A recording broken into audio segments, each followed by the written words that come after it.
All right, we're back. Thank you very much, Connell, for doing that wonderful panel about streaming. I think everyone had notepads out or are going to watch later for some of the awesome hints that you gave.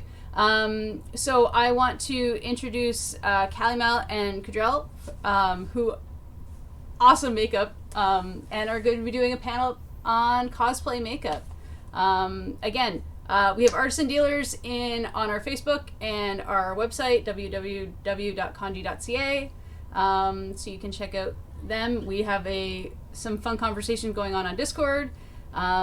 This is our last live panel for the day. We are going to be having the masquerade at 7 p.m.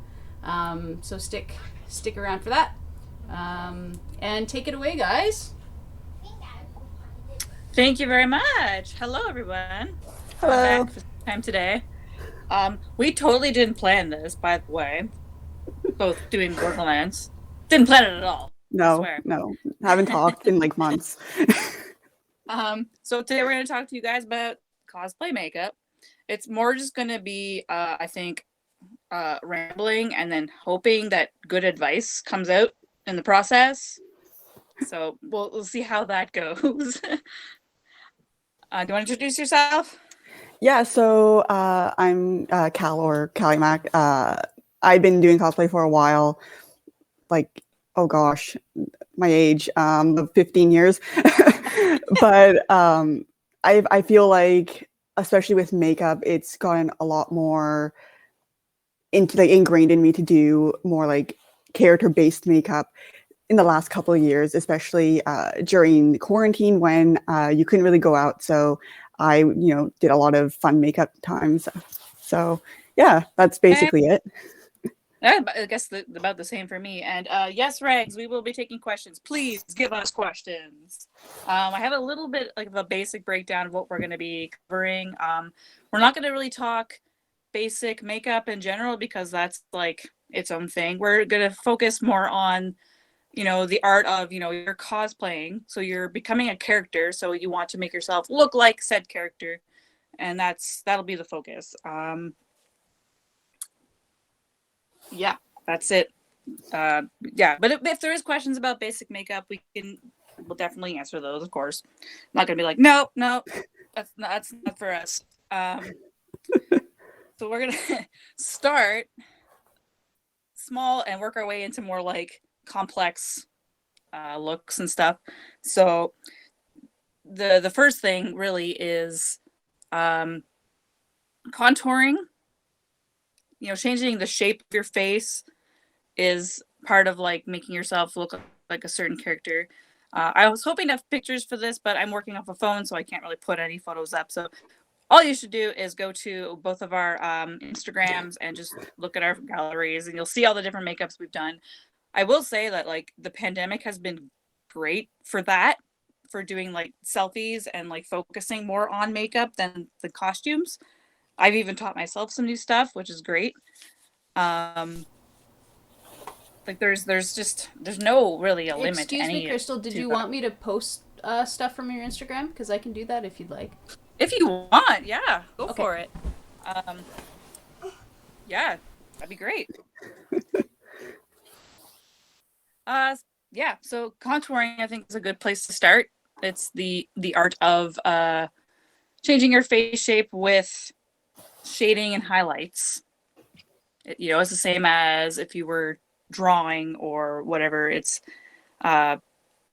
creating shadows and so that your face looks different. Like a prime example would be if you were to do like the bottom of your chin with a dark color. Usually, there's like browns is usually the way you would go. And yeah, creating a shadow so that you change. You can make yourself look more like pointed. If you're doing like a gender bend or if you're like a girl cosplaying a guy, you would be shading, your brow and your nose so it looks bigger and that sort of thing. It really does help too. Right now, right? Yeah, so I'm cosplaying Timothy Lawrence from Borderlands 3. And while his is a bit harder, like he does have a more angular face, than I do. And it's kind of hard to tell sometimes because of all the cracks that he likes to, his character has in the third game. But yeah, no, it's especially when you have like the jawline and sometimes they have like sunken in cheeks, the contour really helps.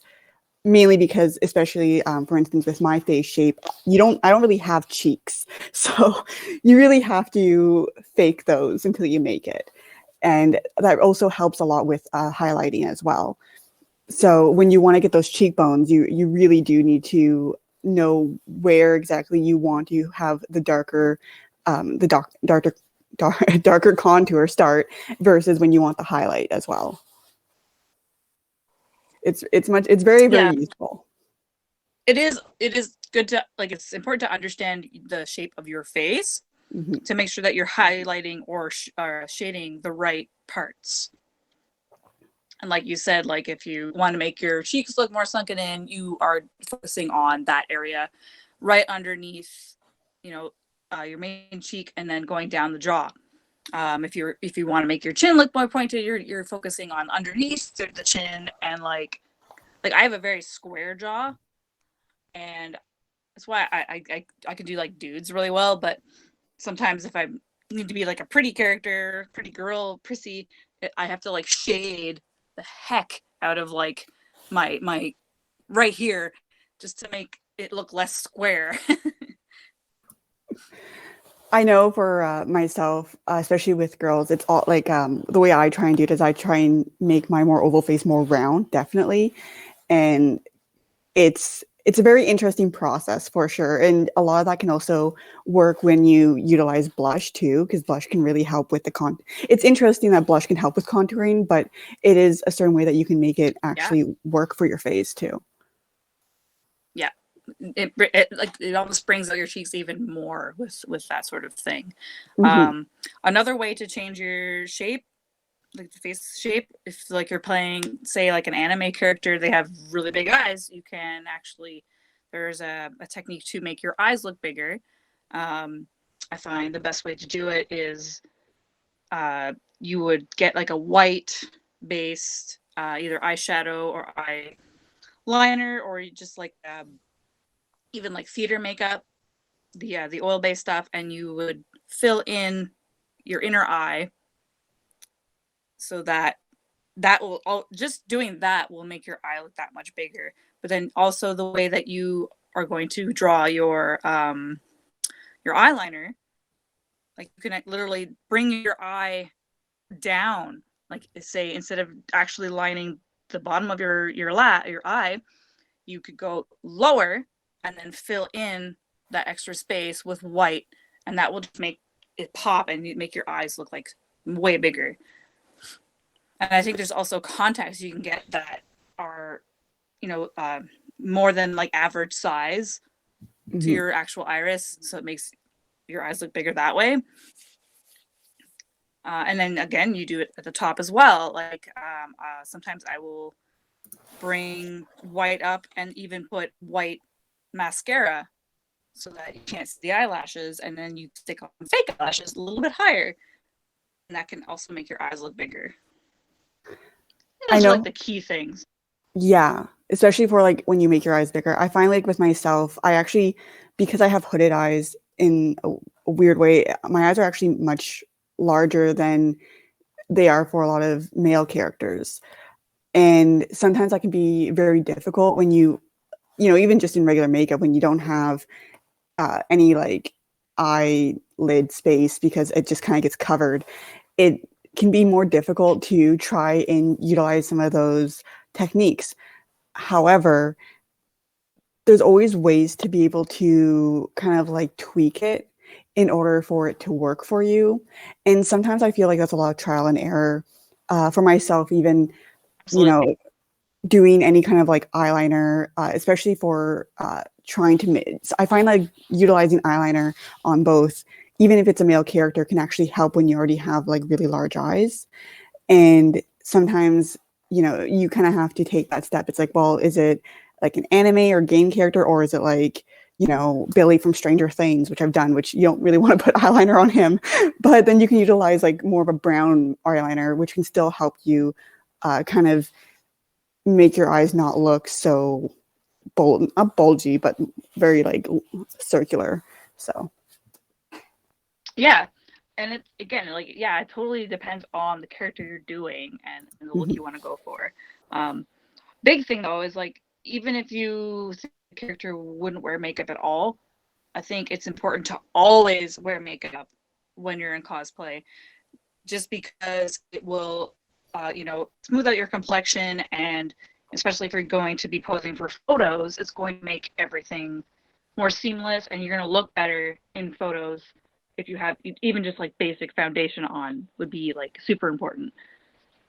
It's like if you didn't have makeup on, you would look incomplete in your cosplay, I would think. I mean, even for characters that really wouldn't have makeup, for instance, I cosplay Aziraphale from Good Omens, but I cosplay him with wrinkles and crow's feet, and I don't utilize a lot of foundation per se because his skin isn't,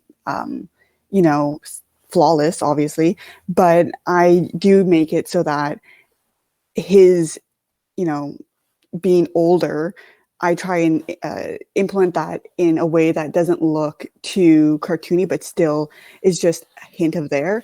And again, he's a guy, so you have to still try and get that face shape. Even if his face is more round, he still has those features that I don't.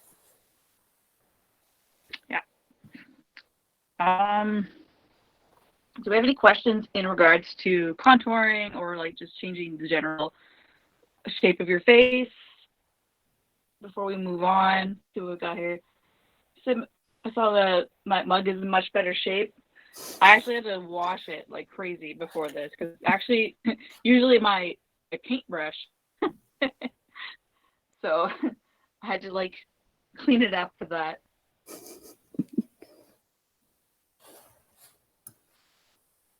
I think that's it really. The big things for like face shape is the contouring and the eyes. Even your brows too. Like you can change the look of your brows the same way. Like yours are like super distinct right now. Oh yeah, I did the trick of purple glue.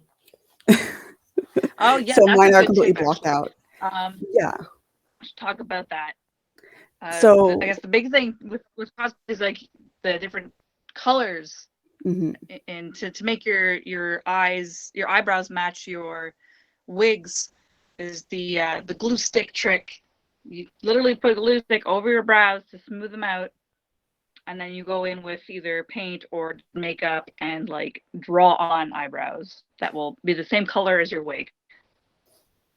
I find guess that you know a little bit more about sometimes I find that like with coloring brows, instead of changing the shape, you can kind of go a bit of like an easier route where you don't have to do it as much for each and every time you have to like glue it, powder it, dry it, glue it. If you're just changing the color, you don't have to do it as much. However, if you're then also changing the shape, so mine are my shape isn't like this at all. So you have to do it a few times, and then you have to put the foundation over top and everything, and you really just need them to disappear in order to make a different shape altogether. And I find that the hardest is to try and make it look realistic with like the strokes, but luckily for Timothy you don't really need that. You just need it to be there. It can look cartoony and it's great. What I do sometimes is if it's like a more natural color, I'll like use my actual brows, but I will take like an old mascara brush and I will find an eyeshadow that's the close color to the wig. I just put that in my eyebrows, like kind of brush it in so they look still natural, but like a bit of color into them. Yes, prosthetic cover. We're going to get there for sure because that's fun stuff. Where's my list? I guess this just still ties right into gender bending. Making yourself the opposite gender is like a bit trickier, but it's the same sort of thing. I guess we could talk about facial hair. Yeah, so that's like a fun thing to do. It's very fun. I've been doing a lot of that recently, and there's so many different like tips and tricks about it. But it's kind of like also like what you mentioned with like the mascara brush too, right? Because you can also use that for when you're actually trying to do facial hair. Yes, that's right. And I think the best thing is to like if if you're a girl and you don't like if you have any hair, then you just kind of like work with that. It definitely helps. And, you don't want to go too deep into any color as well, because a mistake that can easily be made is by doing too harsh of strokes, especially when when you're starting. The other thing too, though, is you also want a base. So that's actually where contouring also comes in. Is you want to be able to have some kind of base at the wherever you're putting the facial hair, because it's not going to be like the same color as your foundation at all. Absolutely. And that's a really good way to do it, is using the mascara brush, is sort of just like creating that fake hair look. What I do for my facial hair, I use faux fur. I will just like cut out, like I'll stick a bunch of faux fur to like my wig head and sort of find the shape. It's Lindsay, you can find a picture of my Viren. It's a good example of like a full beard that I had, full like chin strap thing going on. And I literally just used faux fur. I cut out shape just around like my chin, and then I trimmed down the faux fur so that it was like very thin. And then and you have to cut it also in a certain direction so that it's going to follow that natural like the same way that the hair would go if it was like a real beard. And then you can just stick that on with like spirit gum or whatever. We had a question from Regs about dark circles, how to cover dark circles. I find the best way to do that, you need like something that's like a peachy color. You can actually buy like color corrective kits, and you'll get like different colors in it. So like there's the green that gets rid of red, which is I use a lot because I have rosacea. My face is like super pink all the time. And then it comes with like a purple, which is good for like blemishes and stuff. And then it comes with a peach color, and that is the one that you would use for under eyes. Like just put that, and you could use like if you don't have that specifically, you could use an eyeshadow. And yeah, you just as long as it's like that sort of range in color, you just apply that under the eye, and you put your foundation over that, and it does help hide that shadow from the dark circles, I find. It's actually kind of like what it's also a trick that like drag queens use as well when they're trying to cover up like any kind of shadow from their facial hair. So it's also good for guys who want to gender bend as well for whatever cosplay they're doing. So it works for dark circles, but also any kind of shadow that you may have. But again, it would work too for like a 5 o'clock shadow on like facial hair and stuff too. Yeah, that makes sense. If you wanted to get the feminine look, we get lots to learn from drag queens, and I think that was like my favorite things from watching RuPaul was like seeing how much they do to their face to like change that shape. Like they don't hold back at all, and cosplay is kind of the same thing. It's like you really lather it on there. Like if you're highlighting or whatever, like put that on like heavy. So if you want something to stick out more, you would highlight. Anything shadowed, you would darken like heavily, and then you do your foundation on top, which will help blend it all together. And honestly, it's never too much, especially if you're doing like a masquerade or something and you're going to be seen from very far away. Like you want it to still show. So yeah, the more intense you go, the better, and the more effective it's going to be. That's up the stage. Do you have enough makeup on? Oh yes. The tip for masquerades is like if you look like a drag, you're good for stage, because it will project that far into like the crowd that they will still see your makeup. So yeah, especially if you're doing a masquerade, you want to exaggerate as much as you can. Thank you, Chibi. Good tip. It's so true though, Drag because queens are makeup wizards. I find that like when you are doing cosplay makeup, especially like if even if it's in front of a camera or if it's on stage or anything, you can't do your regular makeup because it's not enough and it will get drowned out no matter Yeah. what. So, and that's another thing, Regs, as well, is that if say you're doing a cosplay and you're doing a cosplay test and everything, you want to take some selfies at home, it's also lighting, right?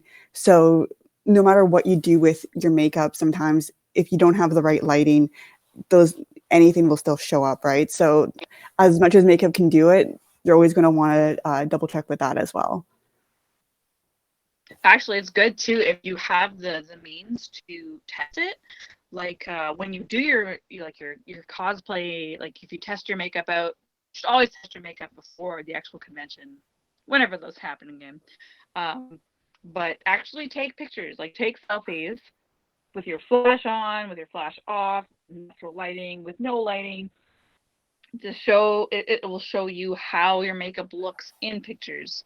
I think it's always good to do that, is because what you're doing in the mirror is not going to be quite what shows up in photos. So it is good to test it out if you can, and use your camera, the lighting, and see how it's going to project.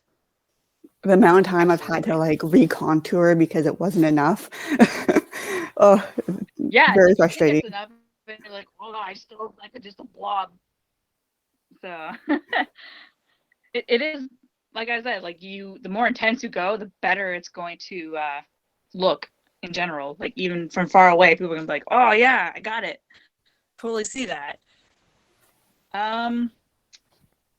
Anything else you want to add to that? Not Or we go into for prosthetics. yeah, we'll quickly go on to lashes, and just before we change onto the prosthetics, basically your lash, whether or not you need lashes or not, will depend on the character, and you will need more than one pair of lashes sometimes. So for instance, if I'm doing a Disney character, it's not going to have the same lash shape as if I was doing Catra from Shira, or even if I was doing Merida versus Rapunzel, it's not going to have the same effect. So you really want to be careful, and it's also, again, exaggeration for lashes is better. And then if you are gender bending, then you're going to want to do the opposite and really try and figure out whether or not those lashes even show up. Again, Billy from Stranger Things has really nice, like, natural lashes, so you want to put that mascara on, but for Timothy you don't want to do that. Yeah, lashes are always going to like up your game in your look, especially if you're doing like a very feminine character. Like it's worth getting lashes to add to the look, because nobody has amazing lashes like anime characters or video game characters. So I think it's important. Um, Someone said I had to literally once outline someone's red lips in black for it to look normal from back row, and yeah, that's how extreme you want to go to make it really stand out. But I mean, this isn't really like a stage focused. It's more just getting that look of your character. But like again, always go for intense. Always. You can never be too intense. I don't think. So yeah, we'll go into prosthetics because I think a lot of people are excited about that. Prosthetics are not really that complicated, or as much as you think they would be. Like, all you really need is spirit gum. That is the key thing. It's a special glue specifically for gluing shit to your face. I'm sorry, my language. Gluing stuff to your face. Spirit gum, and then there's also another one, I think, that is there's another type of skin glue, but I can't think of the name right now. But that's basically all you need to do to stick anything in your face. And the key thing is making sure that whatever it is not heavy, because it will fall off if it is. Some are latex, so like you can stick anything to your face. Like I've stuck foam to my face. Like I don't know if you drew on the things on your No, they're that are foam. holding your mask on. They're foam. They are foam. Okay, yeah. Yeah. But that's exactly what I was thinking of. Like if you wanted to have like little metallic things stuck to your face, like foam is great. It will soak up the glue because it's porous, but like after you put enough of it, it will stick. Or you can stick something else underneath to make it more they don't like absorb all of the glue. Yeah, like prosthetics aren't that complicated, and if you want them to look like really blended, like if you need the blending, liquid latex is your friend. It's so true. And not everyone can use liquid latex, but if you can't, then I don't know, you probably shouldn't use prosthetics. Unfortunately. And the thing with that, you are, yes, to be, I believe it's Prose Aid that Kudrel was mentioning. And, you know, latex is really great too, for prosthetics, but also for creating its own look. So for instance, when I would do Sabo from One Piece, I would do his burned makeup. So I would just use tissue paper and latex and get that like kind of burned look. And then, just put all the eyeshadow in the world in order to give it that weird scar. But if you can't use latex, and prosthetics may not end up being the best for that because you will have those lines, there, again, makeup can always help with that. Sometimes, again, you don't need to fake nose in order to change the shape of your nose.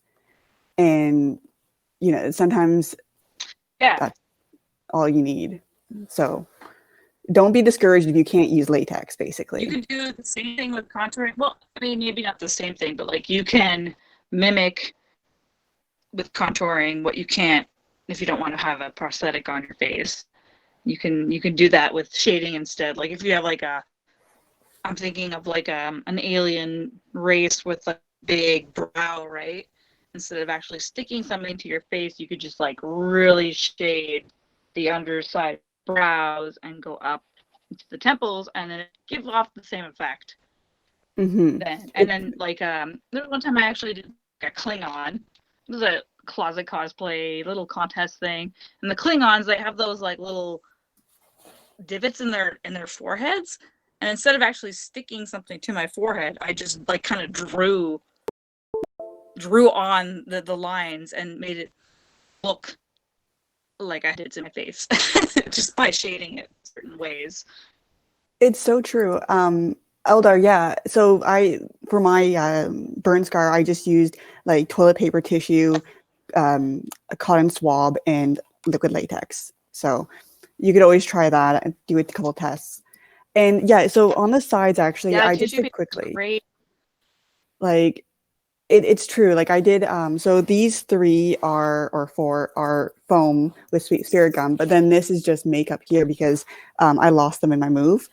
This is like, even though, I could have created a fake face and put it on top of me, that would just be a very difficult thing to do. And even the cracks and everything, it's just all makeup. And sometimes when that's what you have, again, it's not the worst thing in the world. Prosthetics is great. But especially if you're just trying to test things out, you don't really want to, again, stick things onto your face all the time. Sticking things on your face is like uncomfortable. So if you can mimic it just by like draw it on your face instead, like go for it. Absolutely. And except, if you're doing like a photo shoot, then you want to go all out, then yeah, go for it. Mm-hmm. And prosthetics can sometimes be reusable sometimes. And so maybe test it out. Like it's all about trial and error. No matter what tips we could even give you about like latex or anything, you're going to have to keep trying because it, again, will depend on your skin. It'll depend on what makeup you use to cover it up with the latex. So it's you Also, just how much if it's like a really hot day, you're gonna sweat and it's going yeah. to come off. You're gonna have to touch it up. Yeah, but it is true that you can usually reuse a prosthetic if you take really good care of it. Like you're able to use it more than once. I once did a tooth face, which I did some photo for. I can't put it up. So I built this whole prosthetic for the side of my face to make Two Face's face like being melted with like the teeth and everything. So I used fake nails for the teeth, and then just sort of covered those in like foam clay and stuck that to my face, and then filled in the gaps with liquid latex. And you do liquid latex in layers, like small layers, so it dries faster. The more blending you want, the more layers you're going to have to do.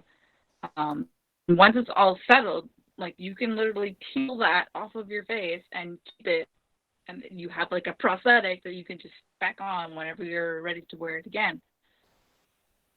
And that's actually a good point with the foam clay, is that it's actually a way to, like, a really nice way to make your own kind of like prosthetics or anything. I utilize that for making horns. I make like one out of like clay / plate or whatever, and then I put the foam clay on top, and so you get like a nice, like, very lightweight horn that you can easily put on, especially for up here or anything. And you use spirit glue and pop it on, and it's stuck there until you know, pop it off. Yeah, foam play is good because it also is still flexible too, so it will like move with face a little bit. And it's a good alternative if you can't actually use like full on latex on your face or whatever. Yeah. Any questions about prosthetics? Oh, Kanji didn't make toothpaste. Thank you. Big Jack Films. Yeah, hook me up. I did toothpaste. It was great. It was fun. Yeah, if you're getting like, if you're trying to do like a scar look, tissue paper is really great. Like you stick a little, you can like roll it up. Again, you probably want to use some latex in there, and you can like just roll up little pieces and like you stick it to your face, and then once you've got like the parts that are sticking out the way you want, then you would take another thin piece, like spread out, and stick that on top of that and blend it out. And it's okay if it like peels away. You want it to peel away because the more it peels away, the more it's blending into your skin, pretty much. And it's also a great way to start with latex and everything, because especially with burnt, like those kind of scarring, it's, you know, it doesn't have to look perfect. You know, if you're going to go on like full like Freddy Krueger, then you can at least try it out and see what works and see what doesn't. And again, it's not going to look horrible if it's not like perfectly smooth, because it's not supposed to be. I guess what also falls into prosthetics would be like ears and stuff. Like those are pretty basic. If you're ever looking for really good elf ears, I recommend Aradani Studios. They have a huge selection of different styles, and they are just gorgeous, and they will last you forever. Like I still have pairs from like 10 years ago that I still use. They're just fantastic. They're also the ones that are more basic, that you can also get if you have something that's like in the way of, so you don't see the actual like ear part, because then if you just need, like, for instance, the pointed part stick out, you know, as much as they're not really prosthetic and they are just kind of like the hook ones, they will work in a pinch, that you can get off of like Amazon or even at a Halloween store. But again, totally. Those are definitely better if you have like hair in the way. So yeah, you just need that little point sticking out, then they're good. For sure. Let's see, any questions? No. So let's go into face paint. It's a big one. Yes. One of my favorite things to do, actually, is face paint. I've done full characters. Like I did a World of Warcraft troll. I've done Destiny Awoken, Alien, the goblin from Critical Role, who's green. Yeah, I have lots of paint. Is super fun, but it does take a lot of time. And I always recommend a water-based face paint over an oil-based. Like, I think oil-based makeup is better for if you're trying to create like bruising and stuff like that, or like gory makeup. But if you're doing like a full-on face paint, even like full-on body paint, water-based is better. Just because it will wash off easily. And there is ways to seal it that it doesn't run and that sort of thing. My favorite brand is Mayron Paradise. It's I'm sure most people have heard of Snazaroo, because that's like the generic brand that you can buy pretty much anywhere. Snazaroo is good. I love Snazaroo. But Mayron Paradise is like a better version of that. And it's great for anyone that has like very sensitive skin, which I do. And it's like the one thing I can put on and that won't make my face break out right after. And it smells great. It smells like pina colada. I know I use Snazaroo only like, again, it's a very cost-effective way, especially if you are testing things out. So if you're doing more of a trial error and wanting to test a character and probably not going to a con, because at least with Snazaroo it doesn't matter how sometimes if it's really hot, like you wouldn't really want to go to like Anime North with it, back whenever that's available in like 5 years. So but it is great. Well, you know what? At the time, it's great because I was going to use this as Anime North last year, and this would have killed me. Heat stroke. It's great. Anyways, I've done Widowmaker. I've done Raven. I've done a lot of OCs, including my D&D OC. So I have a lot of different face paint that is basically, different colors for Snazaroo, like in Snazaroo, and even like NYX has their own line. So it's when you're just like trying things out and you really want to get started, it is a great starting brand to try out for sure. And don't forget, you always want to put that powder on. Yeah. Oh, that works into I had a question about sweaty necks. Sealer. That's what you want, is the setting spray or the setting powder, or both. That will help a lot. If you're like really paranoid about it, hairspray. That will hold that stuff like crazy. But the thing is, with any sort of makeup, if you sweat, it is going to run. Eventually, you're going to have to do touch-ups. Like, that's just a given. When you think of people in Hollywood, like an example, Guardians of the Galaxy, Gamora, she's green. They probably had to touch up her makeup like every hour because it's just, it won't last in that sort of like moving around and that sort of thing. Even with the setting sprays and stuff, like touch-ups will happen. You'll need to do them. But as far as it goes, like the best thing you can do is setting powder, I think. Graftobian has a really good one. It's literally just a white powder, and once you put your makeup on, you just lather a bunch of that on, and it sort of just holds the moisture so that when you sweat, it won't run. I think is the best option you can get. And if you want extra sealant, you throw on that setting spray after too. I would also say with water-based makeup, you have to make sure that when you use a setting spray that it's like super misty and you do it like really close up. Otherwise, you could get like the droplets that will show on your face. Mm-hmm. So that's why I find that the powder is better with that sort of thing. And Kanji is right. Especially for costumes, your best thing is to have something underneath.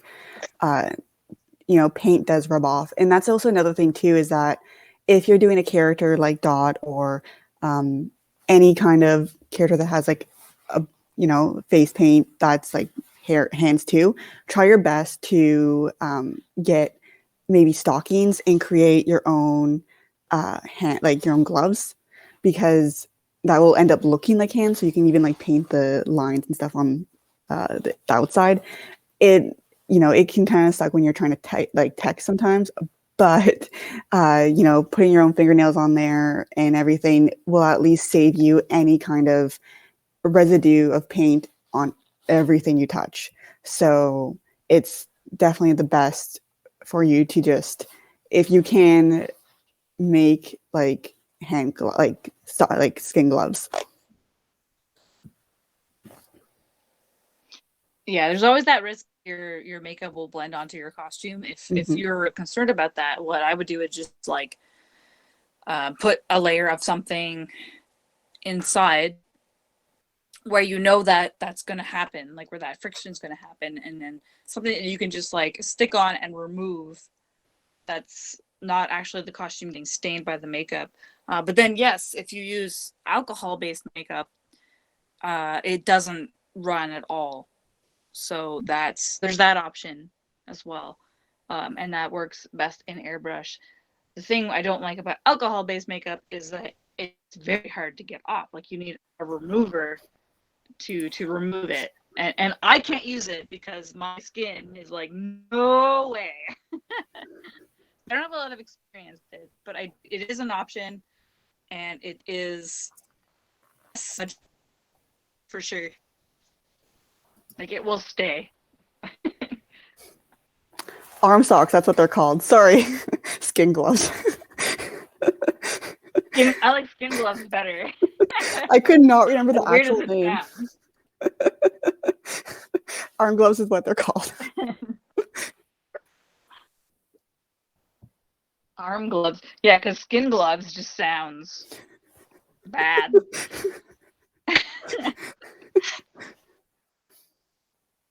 Okay, so we're drinking some arm gloves. Yes. Yes. Well, you mentioned thank you scars. Scars. There is a very specific type of makeup you can get for scars. I think it is called collagen something. And it literally, you put it on, you paint it on, it will tighten your skin to make it sort of like indented and create a scar. What you do is like you would put that on first and then go in with like color to raw scar on top of that. But it's cool because it makes it look like your skin is actually indented, and then you can just like peel it right off. I had to do that for Siri from Witcher, and it's like it feels a little weird. Your face, like you can feel it like cracking, and like you can feel the skin, but like it looks really cool. I believe it's definitely cool. Thank you, Rigid Collodion. That is the name. Thank you so much. Pop Frocks. It is great stuff if you want to do scars. And it's also good for like if you want to stick on, like if you're doing like say like a cyberpunk look, so you had like a metal piece that you want to stick on, but you want to make it really look like it's in the skin, you could do that stuff kind of like around the outside before you stick on the prosthetic, and it makes it look like it's like really in your skin. It's super cool. And you don't Uber for it or anything. It just like peels off. It's great. What other sort of special effects? Oh, something I wanted to mention about when you're doing face paint is you have to consider like, okay, your skin is a different color, but you're still a person. You still have, there's still like a face there, so you need to still shade and highlight your face. So what I usually do is, once I say, if I'm becoming the goblin from Critical Role, I'm painting myself green, but then I'm going in with an eyeshadow of a lighter color and a darker color, and I'm shading certain parts of my face so that it still looks natural. That is super important, because if you just paint yourself a color and walk around like that, you're just going to be a blob of that color. Like, you still need to add that depth and dimension to your face. That is super important. It's very true. Or else you'll just like end up looking like Vision in episode 6 of WandaVision. You don't want that. But, and you know, sometimes trying to do the eyeshadow can be hard. Sometimes especially with water base, if you don't have enough on there, you'll see that it kind like when you're trying to like brush on the eyeshadow, it can kind of almost like want to take off the paint. So you just have to be very careful, and sometimes you have to like redo it, go in with another layer, and again, trial and error. But also don't try and put it too close to your eyes. You don't want the paint on too close. You can always again utilize eyeshadow for that. And you know, eyeshadow primer really helps to matte down any eyeshadow you do utilize. So if it's not working out the first time, just keep going. And that's just one thing you have to remember, is that when you are utilizing face paint and you're putting anything on it, just keep going and don't give up. So absolutely. I think that pretty much covers everything. We have 10 minutes left for questions and whatnot. Although I guess we should talk about cell shading, because that's what we both did today. I'm going to leave it up to you, though. Yours is better. So what I did was I literally found a picture of Timothy. I flipped it, and then the thing with Timothy is that, like, even if I'm trying to imitate his face shape, you can't exactly do every single line that he has, because it's just not possible. Even with the crack, you have to like kind of make it your own and everything. But the one thing, your face shape, I think. Exactly, you have to work with your face shape. But the cool thing is, with cell shading, especially if you're doing a character, they already have every line that you need to put on done for you, so you don't have to really do a guessing game. Like every single line here, like on the nose and the eyebrows above and the cracks, and even like the wrinkle on the contoured face where it's actually his face and not the mask, like this is all already there. And that's what helps really make it pop. Of course, if I was doing a photo shoot, I probably would have used more than just eyeshadow. I probably would have actually used eyeliner, but I used eyeshadow and a thin brush for all the lines, except for like the thick one. This was actually this was NYX. They have a really awesome jumbo pen or pencil that you can. NYX is a good brand, and it's cheap. I recommend NYX for everything. They even have like these 2 palettes that you can buy for eyeshadow. Mm-hmm. One that's like super colorful. Actually, I have it. Hang on.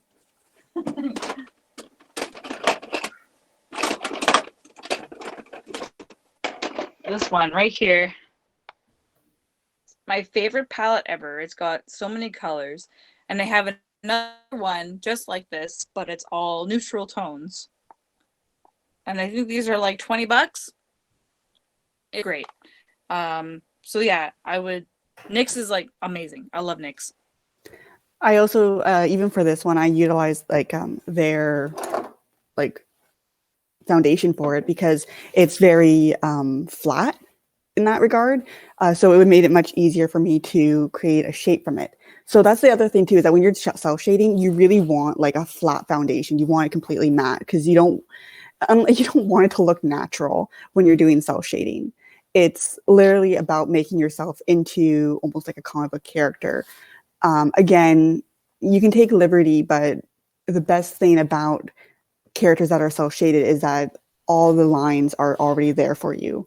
And so it makes it so much easier if you're just sticking to that. So like every single line I have, to the best of my ability, is whatever you can see on Timothy. I think just having that really good, like, solid foundation over everything is a great, like, canvas for Mhm. everything else that you have to do. Even if you're contouring, like, if you do your foundation first and then contour, and then you go back with a little bit of foundation just to blend it, or Yeah, with your powder foundation at the end after you've contoured. It really brings everything together. Gives you it's that so true. solid canvas. Yeah. Yeah, and sometimes Um, that's what you need. For the eyelash glue, I actually use the Sephora Velour eyelash glue. That's the only, like, that one has been my go-to for everything from like LA weather to conventions to at home. So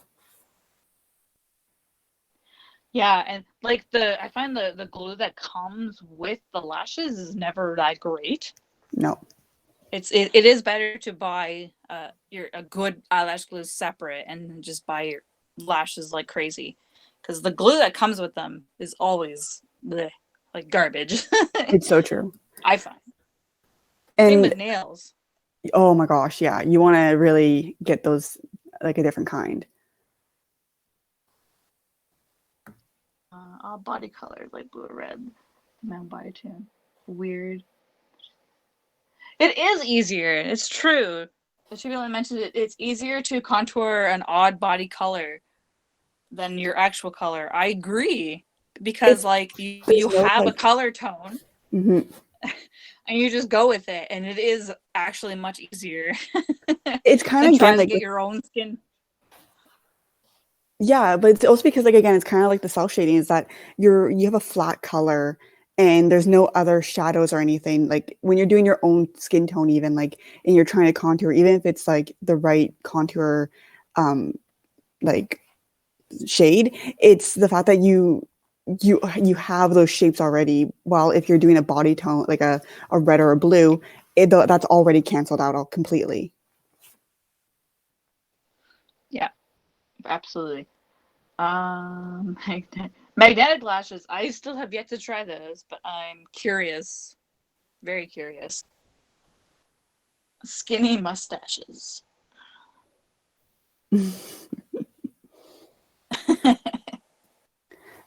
Yeah, I haven't tried magnetic lashes myself, but they do work for some people, which is great. So if they work for you, that's awesome. Because then you don't have to worry about you know cleaning the eyelash of the eyelash glue every time you use it. So I would say like another thing is contacts really do help. I've done Merida with and without blue contacts because I do have blue eyes, but having that different shade, but also the way that they make your eyes pop because of the different like details that they can have really does help. Even if you do have the right color, again, not necessary, but if you really do want to try and make the character come alive, like I'm going to use really out there green and blue and not like ones that you would get to look more natural. Again, it's you just want to get the right kind. And yes, it can be expensive, but that's why you don't have to. But it's one of those like if you want Yeah, to, you can. contacts are definitely not necessary, but if you're Mm-mm. willing to go that mile, excuse me, it does make a difference. The other thing My too is that some favorite, my go-to for contacts is Primal. They are Canadian, and they ship mhm, within like 3 days. It's great. which is good. I know some people when they can't do contacts, they actually do eyeshadow. So I love seeing that for Katra is that they'll do like the yellow and blue eyeshadow instead. And you know what? Go for it. Like you can always do that as well.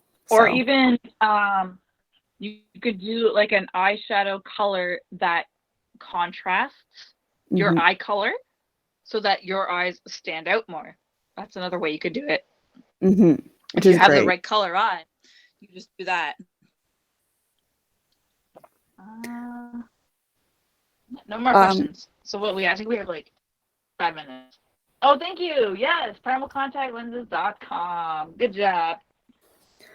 And I know great contact. Mm-hmm. I know one that like people have gone into a lot is like sclera contacts a lot recently. You can, but be wary because not everyone's eye shape are the same. And if you have astigmatism, I would say probably don't, unless it's with like your actual like prescription, because they probably will not fit your eyes, because usually when sclera, like when you get scleras, they're all the same. Start with scleras. No.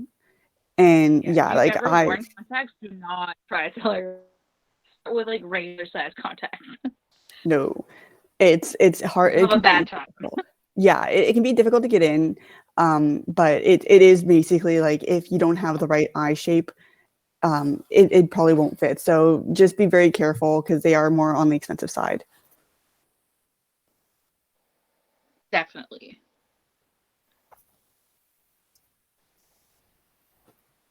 All right.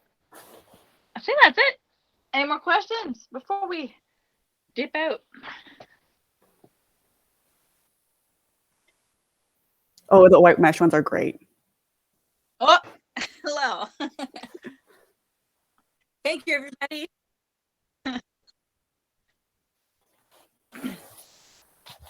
I'm glad that the verbal diarrhea was actually useful.